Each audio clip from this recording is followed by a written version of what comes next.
Welcome to the in front of me Honor 70 and I'll show you how to mute notification sound on this device.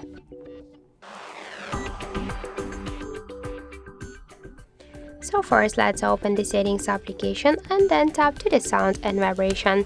Here you'll see ringtone and notifications volume panel, and just if you wanna mute your notifications you should hold and slide to the left side this volume panel.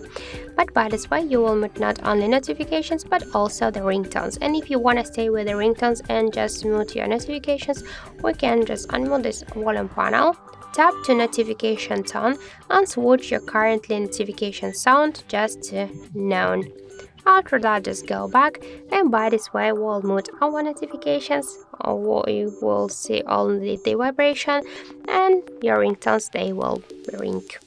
So that's it, thank you for watching, and if you find this video helpful, don't forget to leave a like, comment and to subscribe our channel.